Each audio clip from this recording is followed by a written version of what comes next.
نگار اردو پہلی جماعت سبق نمبر 5 حضرت ابو بکر صدیق رضی تعالیٰ عنہ۔ حضرت ابو بکر رضی تعالیٰ عنہ کا نام عبداللہ اور لقب صدیق تھا۔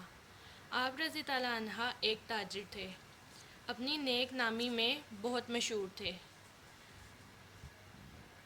آپ رضی تعالیٰ عنہ نے مردوں میں سب سے پہلے اسلام قبول کیا۔ اسلام کے لیے آپ رضی تعالیٰ عنہ نے کئی بار مالی قربانی دی اور اپنے مال سے خرید کر کئی غلام آزاد کیے۔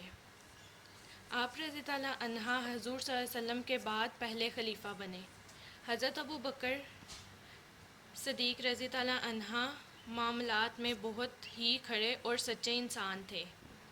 آپ رضی تعالیٰ عنہ نے حضور صلی اللہ علیہ وسلم کی ہر بات کی تصدیق کی اور آپ صلی اللہ علیہ وسلم کو اللہ تعالیٰ کا سچا رسول کہا۔ اس لیے حضرت ابو بکر صدیق رضی تعالیٰ عنہ کو صدیق کا لقب دیا گیا۔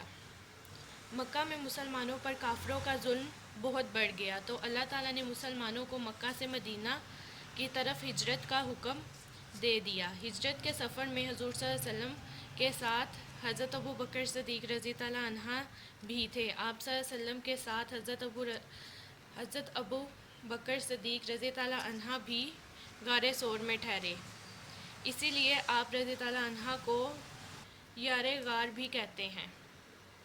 تبوک کی جنگ کے موقع پر مسلمانوں پر بڑی مشکل آئی۔ حضور صلی اللہ علیہ وسلم نے صحابہ رضی تعالیٰ عنہ سے مالی امداد چاہی۔ حضرت عثمان رضی تعالیٰ عنہ نے 1000 اونٹ دیے۔ حضرت عمر رضی تعالیٰ عنہ نے گھر کا آدھا سامان پیش کر دیا، لیکن حضرت ابو بکر صدیق رضی تعالیٰ عنہ اپنے گھر کا سارا ہی سامان اٹھا لائے۔ حضور صلی اللہ علیہ وسلم نے فرمایا، ابو بکر رضی تعالیٰ عنہ اپنے بال بچوں کے لیے کیا چھوڑا ہے؟ حضرت ابو بکر رضی تعالیٰ عنہ نے عرض کیا، اللہ اور اس کا رسول۔ حضور صلی اللہ علیہ وسلم نے اس جواب سے بہت خوش ہوئے اور حضرت ابو بکر رضی تعالیٰ عنہ کے اس جذبے کو پسند فرمایا۔ حضور صلی اللہ علیہ وسلم اکثر فرماتے تھے کہ مال، جان اور مال کے لحاظ سے مجھ پر ابو بکر رضی تعالیٰ عنہ سے زیادہ کسی کا احسان نہیں۔ حضرت ابو بکر صدیق رضی تعالیٰ عنہ بہت ہی نیک، پرہیزگار، نرم مزاج اور ملنسار تھے۔ ان اچھائیوں کی وجہ سے مکہ کے لوگ آپ رضی تعالیٰ عنہ کی بڑی عزت کرتے تھے۔ اس سبق میں ہمیں حضرت ابو بکر صدیق رضی تعالیٰ عنہ کا بتایا گیا ہے کہ ان کا لقب کیا تھا۔ ان کا لقب صدیق تھا اور وہ ایک مالدار تاجر تھے، نیک نامی میں بہت مشہور تھے، اور سب سے بڑی بات یہ کہ مردوں میں سب سے پہلے انہوں نے اسلام قبول کیا تھا اور آپ صلی اللہ علیہ وسلم کا بہت ساتھ دیا تھا۔